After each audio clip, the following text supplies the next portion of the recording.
दोस्तों आज का जो हमारा टॉपिक है वो है रिसर्च। आप में से काफी सारे स्टूडेंट जब अपनी डिग्री की लास्ट स्टेज पर पहुंचते हैं तो या उनको रिसर्च करना पड़ती है या उनको इंटर्नशिप करना पड़ती है।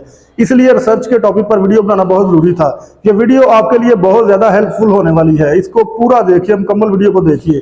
सबसे पहले आपको पता होना चाहिए इस वीडियो में हम कवर क्या करेंगे। रिसर्च के बारे में मुकम्मल जो इंफॉर्मेशन है वो इस वीडियो में शेयर की जाएगी। सबसे पहले आपको पता होना चाहिए कि रिसर्च होती क्या है। रिसर्च जो होती है ये एक सिस्टमैटिक इन्वेस्टिगेशन होती है जिसमें आपने किसी प्रॉब्लम का सलूशन ढूंढना होता है।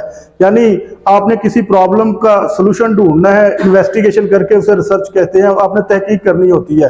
तो इस तरह अगर रिसर्च के कुछ प्रोसेस में एलिमेंट्स होते हैं वो कवर करेंगे, टाइप्स कवर करेंगे, इसके अलावा इसमें कौन से चैलेंजेस या इश्यूज हो सकते हैं वो कवर करेंगे। तो चलिए अपनी वीडियो को मुकम्मल तफसील के साथ शुरू करते हैं। तो दोस्तों डेफिनेशन हम रिसर्च की पढ़ चुके हैं, अब हम रिसर्च के प्रोसेस की तरफ चलते हैं। रिसर्च प्रोसेस में 5 हेडिंग्स आती हैं। आइडेंटिफाई अ प्रॉब्लम, दूसरी जो है वो review the literature, third heading जो है वो डाटा कलेक्शन, फोर्थ जो है एनालाइज एंड इंटरप्रेट डाटा, और फिफ्थ जो हेडिंग है वो है report and evaluate the research. हमारी जो फर्स्ट हेडिंग है रिसर्च प्रोसेस की वो है आइडेंटिफाई अ प्रॉब्लम। इसमें हमने एक प्रॉब्लम देखनी होती है जिसके मतलब हमने रिसर्च करनी है, यानी हमारा टॉपिक। आप गूगल पे लिखेंगे आपको काफ़ी सारे रिसर्च के रिलेटेड टॉपिक मिल जाएंगे।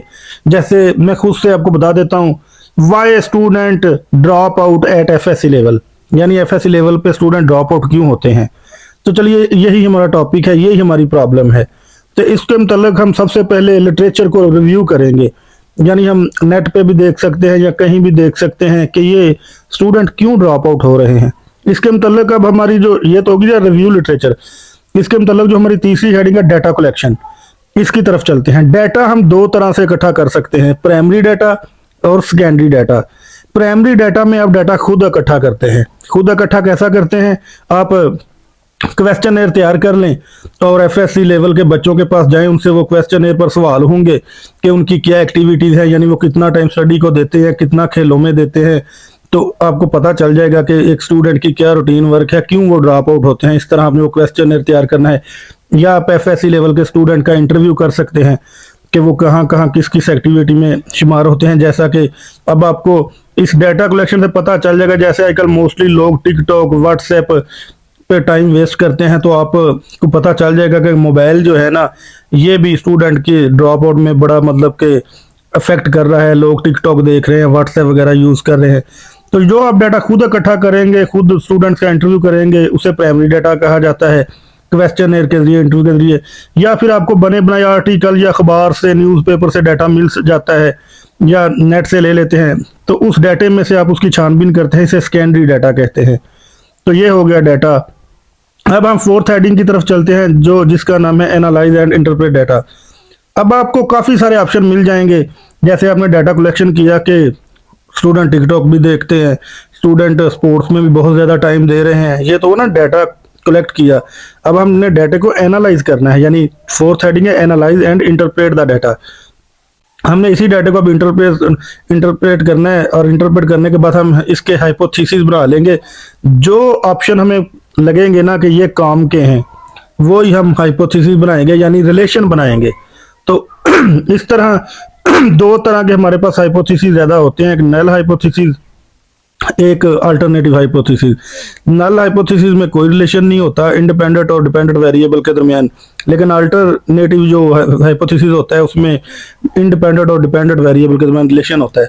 यहाँ पर हमने स्टूडेंट का रिलेशन बना देना है मोबाइल के साथ, यानी टिकटॉक के साथ, कि वो ज़्यादा टिकटॉक को टाइम देते हैं इसलिए फेल होते हैं स्टूडेंट, और टिकटॉक का या स्पोर्ट्स के साथ हाइपोथेसिस, यानी उनका रिलेशन बना देना है। तो इस तरह हमने डाटा को एनालाइज और इंटरप्रेट कर लेना है। अब चलते हैं फिफ्थ ऑप्शन की तरफ, जो है reports and evaluate the research. Fifth option में हमने सबसे पहले रिपोर्ट्स के जो होते हैं ना 7 स्टेप होते हैं। पहला होता है समरी, जिसमें हमने मेन पॉइंट यानी लिखना है, मेन रिपोर्ट लिखनी है कि हमारा ये टॉपिक है कि स्टूडेंट क्यों फेल होते हैं, और हमने इसके ऊपर मालूमात लेनी है और इसका हल निकालना है। दूसरा आता है table of content. Table of content में आपने सिंपल कंटेंट बता देने अपनी रिसर्च के कि ये हमारा प्राइमरी डाटा लिया है या सेकेंडरी लिया है, ये हमारी प्रॉब्लम है। इस पे छोटे छोटे कंटेंट यानी सिंपल हेडिंग लिखनी होती हैं। तीसरी जो आती है वो होती है इंट्रोडक्शन, जिसमें आपने बताना है कि हमने ये टॉपिक लिया है और इस पे हम रिसर्च करने लगे हैं, हमारा सब्जेक्ट जो है वो स्टूडेंट है, वो FSC लेवल का। इसमें अपने सब्जेक्ट और अपनी इंट्रोडक्शन बताना है रिसर्च का। अब जो चौथा है वो है बॉडी रिपोर्ट का जो पार्ट है। बॉडी में आपने रिसर्च का सिंपल जो थीम होता है ना वो बता देना है कि आपने ये जो इस तरह किया सिंपल।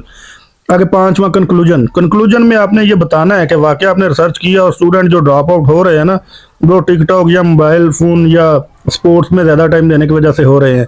ये कंक्लूजन है हमारा। वो आपको जब आप सर्वे करेंगे, स्टूडेंट से मिलेंगे, इंटरव्यू करेंगे, आपको खुद ब खुद पता चल जाएगा। 6 जो हेडिंग है वो है रेफरेंस। रेफरेंस में आपने सोर्स ऑफ इंफॉर्मेशन बताना है कि आपने ये इन्फॉर्मेशन कहाँ से ली है।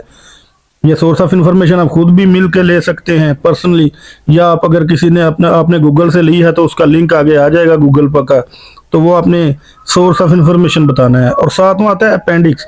अपेंडिक्स में आपने एक्स्ट्रा इंफॉर्मेशन बतानी होती है। सम टाइम ऐसा भी तो होता है ना कि आप सर्च करते हैं तो आपको और कोई नई चीज़ मिल जाती है, तो ये होती है अपेंडिक्स। इसमें आपने नई चीज़ एंटर करनी है।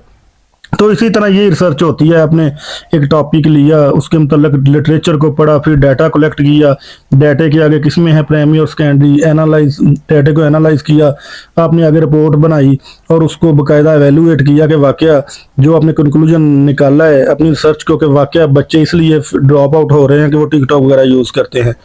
इस तरह अब हम चलते हैं टाइप्स ऑफ रिसर्च की। रिसर्च की 5 टाइप्स हैं, 5 टाइप्स हैं, उनको हम 1 बाय 1 डिस्कस करते हैं। दोस्तों रिसर्च की 5 टाइप्स हैं, 5 टाइप्स हैं।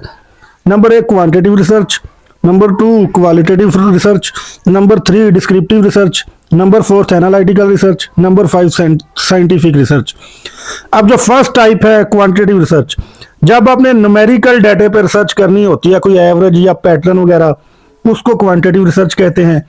जब आपने थ्योरीज पे रिसर्च करनी होती है यानी न्यूमेरिकल डाटा नहीं होता, उसको क्वालिटेटिव रिसर्च कहा जाता है। जब आपने रिसर्च करनी होती है, कोई पहले से केस स्टडी पढ़ा होता है या पॉपुलेशन पे, तो इसे डिस्क्रिप्टिव रिसर्च कहा जाता है, यानी जो पॉपुलेशन पे की जाती है। जब आपने कोई नई चीज लेके आनी है, न्यू कंसेप्ट लेके आना है, उस पर जो रिसर्च होती है उसे एनालिटिकल रिसर्च कहा जाता है। और जो लॉज पे, नेचर पे और सोशलिज्म पे रिसर्च होती है ना, लॉज वगैरह, कानून वगैरह और नेचर पे, उनको साइंटिफिक रिसर्च कहा जाता है। ये रिसर्च की 5 टाइप्स हैं। आगे आपको बता दूं चैलेंजेस इन रिसर्च। आप की रिसर्च में जो जो मसले आ सकते हैं ना, उसको चैलेंजेस कहा जाता है रिसर्च के अंदर। जैसे आपको डाटा इकट्ठा करने में मसला आ सकता है, या आपका जब आप क्वेश्चनएयर बनाते हैं डाटा इकट्ठा करने के लिए तो उस पर कास्ट ज़्यादा आ जाती है, वो भी तो एक चैलेंज है आपके लिए, ज़्यादा कास्ट आना। यानी जो जो मसले आपको रिसर्च के अंदर आ सकते हैं ना, उनको चैलेंजेस कहा जाता है रिसर्च के अंदर। तो उम्मीद करता हूँ आपको वीडियो अच्छी लगी होगी। अगर अच्छी लगी हो तो लाइक कीजिए और चैनल को सब्सक्राइब कीजिए।